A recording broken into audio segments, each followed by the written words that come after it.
Olá, estamos iniciando o programa Realidades, Direitos Humanos e Cidadania, seu espaço privilegiado de críticas e debates sobre grandes temas sociais. Hoje a gente conversa sobre a questão da importância das plantas medicinais e para isso nós convidamos Evani Araújo, que é médica e trabalha também no Serviço Integrado de Saúde da UFPE em parceria com a Prefeitura do Recife, uma especialista nessa área ligada às plantas, à fitoterapia. Bem-vindo, doutora Evani, para essa nossa conversa. Eu gostaria de iniciar perguntando o que são propriamente plantas medicinais, resumidamente, e a importância delas. Bom dia a todos, ou boa noite, eu não sei que horas isso vai entrar, Marcelo e a todo mundo que está nos acompanhando. Veja, se define plantas medicinais como aquelas que são de uso tradicional, porque você não vai pegar qualquer matinho no meio do caminho e achar que aquilo ali pode ser uma planta medicinal. É preciso que já exista a história da utilização dessa planta, mesmo que não tenha comprovação ainda, mas a gente chama as plantas de medicinais quando já tem uma tradição de uso popular. Certo. E já no caso a expressão fitoterapia, qual é a diferença entre plantas medicinais e essa expressão? Parece algo mais elaborado? A gente chama fitoterápico o medicamento feito, manipulado ou industrializado a partir da planta. Então, isso significa que já foi estudado, pesquisado, que se sabe princípio ativo, doses e segurança e tudo mais, né? Então, fitoterapia é a utilização do fitoterápico, que é o medicamento cuja origem é uma planta medicinal. Certo. Você tem visto, doutora Evani, um crescimento, ou o interesse é maior, é menor nos últimos tempos na questão das plantas e dos fitoterápicos? Isso entrou também, parece, a minha impressão que eu tenho, né, de muitos anos, assim, que nas farmácias é mais presente também, parece que retornou, né? O que já era, sempre foi, talvez, né? Não sei como é que foi essa perda das plantas e é uma recuperação, você vê essa recuperação? Bom, você vai regulando aí o meu tempo de fala, porque eu sou que nem o homem da cobra, eu começo e falo. Então, veja só, eu tenho aqui em casa a primeira farmacopeia, a primeira edição da Farmacopeia Brasileira, que é de 1929. Isso me interessou muito, eu peguei lá num sebo, porque eu fui contar, levar página por página, quantas plantas eram... Que a Farmacopeia é o livro de cada país, onde estão descritos os medicamentos prescritos oficialmente. Então, lá na primeira edição, tem 280 plantas medicinais que são prescritas como medicamento, mesmo que não seja só o fitoterápico, mas a planta em si, né? Tem alguns fitoterápicos. O que aconteceu? Essa foi justamente antes do boom da indústria farmacêutica. Né? Na época, mais ou menos, da Segunda Guerra Mundial, entrou no mundo a penicilina, que foi assim um impacto profundo no tratamento de ferimentos de guerra, ou, enfim, de infecções em geral, né? Foi a descoberta desses antibióticos a partir da penicilina. E, a partir daí, então, começou a indústria farmacêutica a pesquisar e a lançar no medicamento, a lançar no comércio, medicamentos que estavam ali na farmácia. Você não tinha que conhecer uma planta, que ia atrás dela no mato. Então, isso facilitou a vida, principalmente nos grandes centros urbanos. E as plantas medicinais passaram a serem desacreditadas. Também por uma propaganda negativa que essa indústria farmacêutica sempre teve em relação a essas plantas. Lá pela década de 70, no final dos anos 70, a Organização Mundial de Saúde recomenda aos países em desenvolvimento que prestem atenção nas suas práticas de saúde tradicionais.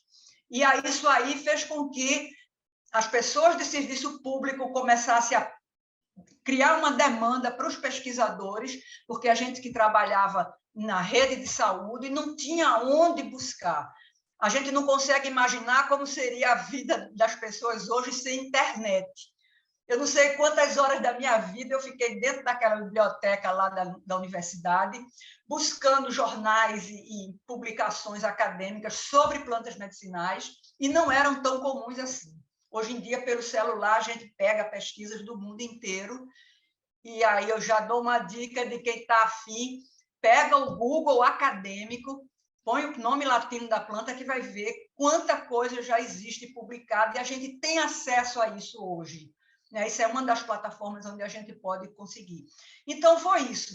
Quando se começou a voltar para essa sugestão da Organização Mundial de Saúde, começou os pesquisadores a se interessarem por isso e a ver, principalmente, veja, no curso de farmácia, tem uma disciplina chamada farmacognosia e farmacobotânica, que é o quê? Estudar as plantas que têm uso como medicinal, e a gnosia inclui, além das plantas, produtos naturais em geral, que podem ser de origem animal também. Então, isso aí começou a despertar, principalmente os pesquisadores mais jovens, e também a lembrar dos mais antigos, que foi do início de carreira deles, né?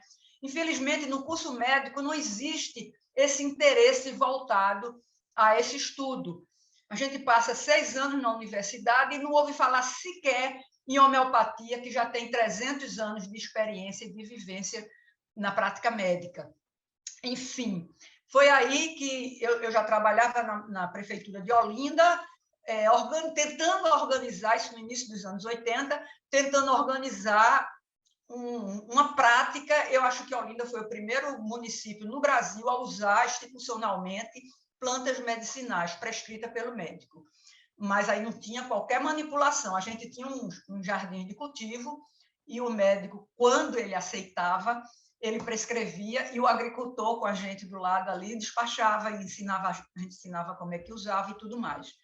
Daí as coisas foram, eu acho que a gente sempre dá um passo à frente, né? E a gente foi, aí eu me interessei por estudar. Em 86, teve um curso aqui de medicina Ayurveda, ou fitoterapia Ayurveda. Vieram 6 professores indianos para cá e passaram quase um ano com a gente aqui. E a gente viu, então, a medicina Ayurveda é um outro enfoque sobre plantas medicinais, mas a gente fez também uma parte nesse curso que era de medicina ocidental, de fitoterapia ocidental. E a gente teve convivência com professores do Brasil inteiro, com pessoas, imagina, o professor Carline, recentemente falecido, veio em 2 modos. O professor Matos, da Universidade do Ceará, que é considerado o pai da farmácia viva, a gente pode falar sobre o que é farmácia viva depois. Então, a gente conviveu, quando eu digo a gente, nós alunos, né, desse curso de especialização, a gente conviveu com quem estava no Brasil também pesquisando sobre plantas medicinais. Aí eu quero citar o professor Otto Gottlieb, da Universidade, acho que é da UERJ, na época ele era vivo, claro. Ele foi mais de uma vez indicado para Nobel de Química, e o estudo dele era química de plantas medicinais. Então, a gente conviveu com essas pessoas, e daí eu vi que eu estou fazendo, meu Deus, uma médica que não teve treinamento nem estudo nenhum sobre plantas. Aí eu usava o que minha avó e minha mãe faziam com a gente em casa. Mas quem vai ser atendida no serviço público não pode ser cobaia. Vai lá para pegar uma coisa que já tenha sido estudada. Então, aí eu passei para a área, larguei o atendimento médico e passei para a área de farmácia, porque eu sentia uma grande necessidade de conhecer o que tem uma planta que faz ela ter um efeito.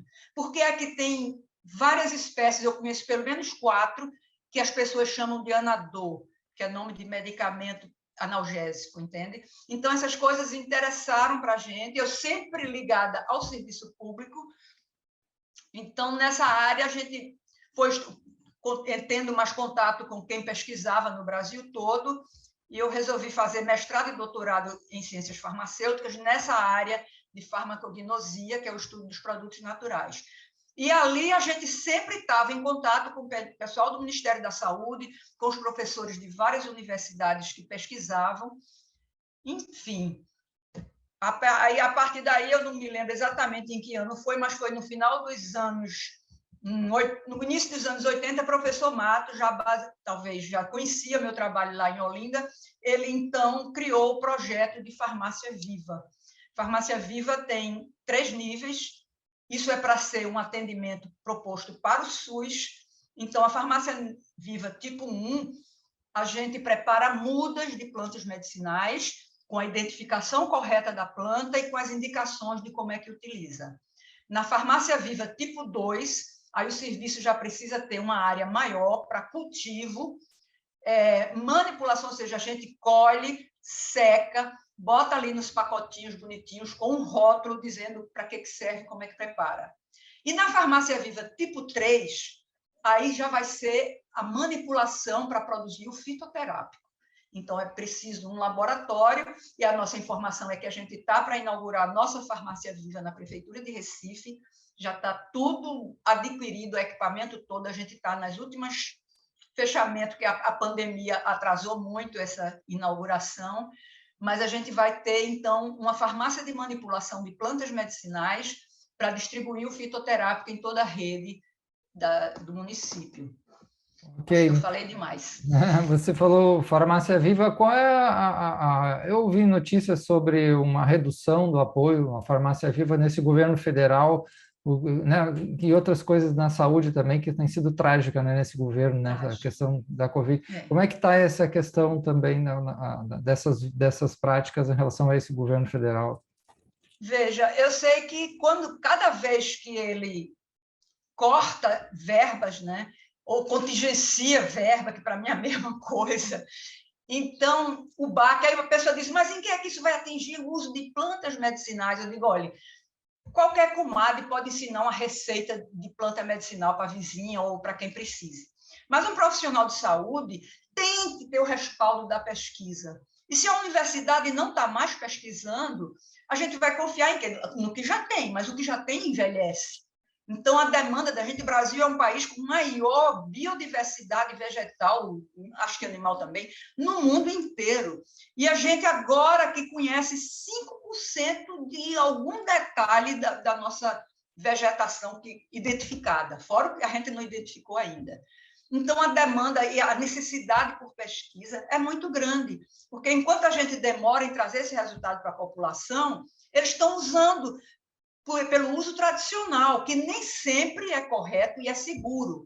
Tudo que a gente quer de qualquer medicamento é eficácia, claro, mas segurança também. Não adianta você tratar uma coisa que você está trazendo outro prejuízo, que muitas vezes é o que a gente chama de uso crônico, uso contínuo, lá para as tantas pode trazer um outro prejuízo para a saúde que a pessoa não vai associar. Fiz um tratamento sei lá, por ter mania de usar, por exemplo, babosa, via oral. É totalmente contraindicado, existe portaria do Ministério da Saúde recomendando que não se utilize via oral a babosa. Então, a gente tem que retornar isso para a população. Essa é a razão de que eu nunca saí do serviço público, porque a gente gasta com pesquisa para atender a população, não é para atender a indústria farmacêutica. Para pegar o resultado do que a gente pesquisou, eu já estou desligada da universidade, mas não é para a gente pegar esse resultado e passar para a indústria farmacêutica. A gente quer voltar para a população e dizer, olha, aquela planta que você falou que é boa e tal, está comprovado, pode continuar usando, ou usa assim, prepara desse jeito, entende? Então, para mim, isso é a contribuição maior que a gente possa dar para a população, que acho que a função da universidade seria, em primeiro lugar, atender a população onde ela existe. Ela existe para isso, né? Muito bom, né? Vamos fazer um pequeno intervalo, já voltamos a conversar sobre esse ponto aí das plantas medicinais com a doutora Evani Araújo, que é médica pesquisadora, né, de longa data, uma precursora nessa questão das plantas e participa também, trabalha no Serviço Integrado de Saúde, UFPE, Prefeitura do Recife. Logo, logo já voltamos.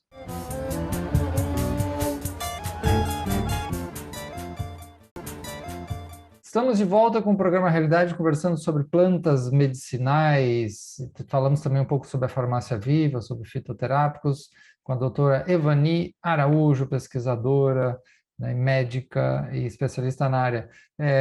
Doutora Evani, certamente as pessoas querem saber um pouquinho sobre as aplicações das plantas, né? Eu aqui tenho várias plantas e uso há tempo, né? Tem o cúrcuma, a Ora pronobis, que eu acho muito interessante, tem, né, o gengibre, tem os tradicionais hortelã graúdo, boldo, né? Não sei, algumas que vêm à tona, as mais usadas também, que você poderia falar um pouco sobre essas plantas ali? Vamos lá. Eu começo falando sobre o uso popular. Veja só, eu rodei muito nas comunidades, principalmente em Olinda, onde eu trabalhava e morei muitos anos.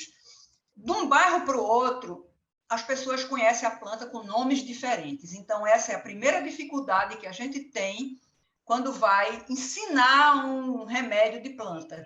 Como eu disse no primeiro bloco, eu conheço 4 espécies totalmente diferentes, de famílias botânicas diferentes, que as pessoas chamam de anador.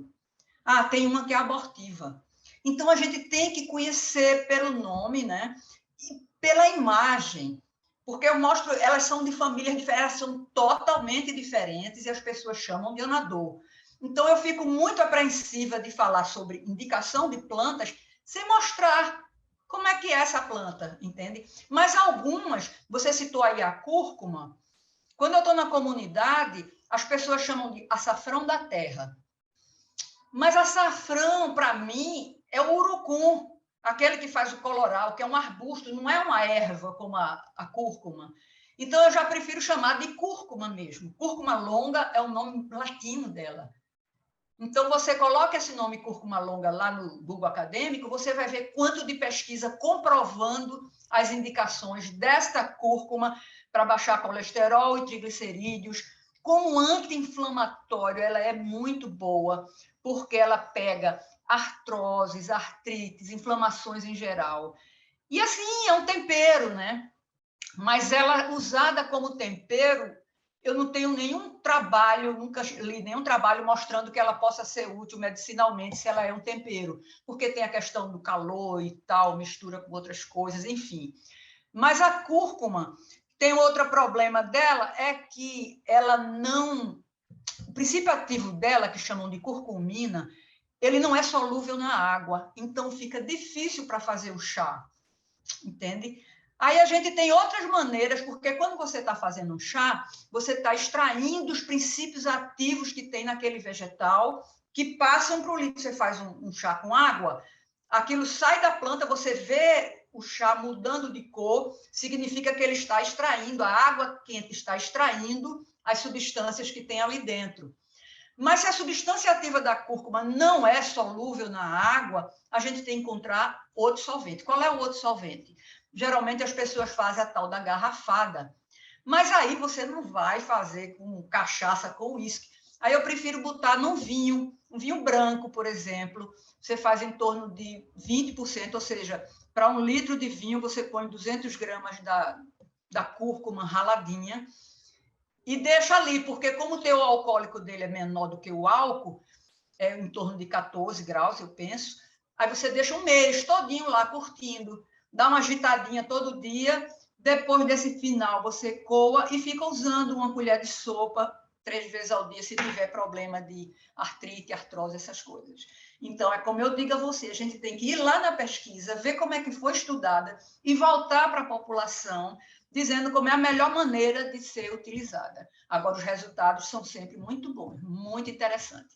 Aí, já que eu estou na conversa, tem outra coisa que chama atenção, são as doenças que precisam de tratamento contínuo. Pesquisa sobre toxicidade contínua é muito cara. Você tem que manter os animaizinhos, que a gente começa a fazer isso com os pobres do ratinho, né? Fazer o quê? E eles têm que usar aquilo ali durante 3 meses, sem morrer, porque se o ratinho morrer, a gente não faz um rato só, a gente já faz um grupo para que tenha um trato estatístico depois. Então, geralmente, no estudo de toxicidade crônica, a gente usa 18 ratos, porque ele tem que durar 3 meses. Todo dia vai uma pessoa, não importa se é sábado, domingo, feriado, dia santo, se está chovendo, se está sol, se dá praia, não importa. A pessoa tem que ir lá dar o remedinho para o rato. Depois de 90 dias, ele vai ser sacrificado de uma maneira sem sofrimento, e a gente vai estudar as vísceras, tudo que aquilo ali pode ter ocorrido no organismo daquele rato. Aí você vai ver como é diferente. Veja o exemplo. Antigamente você encontrava cápsulas de Confrei nas farmácias, que se usava para gastrite, úlcera, tarará. Foi feito o estudo de toxicidade crônica em ratos. O que se descobriu? Depois de 3 meses de uso, os ratos desenvolveram câncer de fígado, de rim e de pulmão. Imagina um pobrezinho do rato com essa carga de toxicidade durante 3 meses. Antigamente, você chegava numa casa na população, tinha 1 litro de chá de Confrei que a pessoa usava para não adoecer, que usava para inflamação, usava para tudo. Era realmente uma maravilha, mas é tóxico. entende? Então, a maioria das plantas, a gente não tem estudo de toxicidade crônica, porque eu já disse, custa caro manter os ratinhos no ar-condicionado, bem alimentados e tal. Isso custa caro para um pesquisador, com as verbas cortadas, inclusive. Imagina, corta uma verba na metade da sua pesquisa. Está entendendo? Eu terminei meu trabalho já naquela época, 20 anos atrás, botando do meu bolso. Eu comprava ração para o ratinho, porque eu já não tive financiamento para meu trabalho de doutorado. Então, eu comprava ração. Imagina, eu tinha colega que acabou a ração, vai fazer o quê? Não, manda matar o ratinho, para ele não morrer de fome. Que é isso, gente? A gente não pode comprar um saco de ração para o ratinho. Então, tem que ter um pouco de bom senso na pesquisa.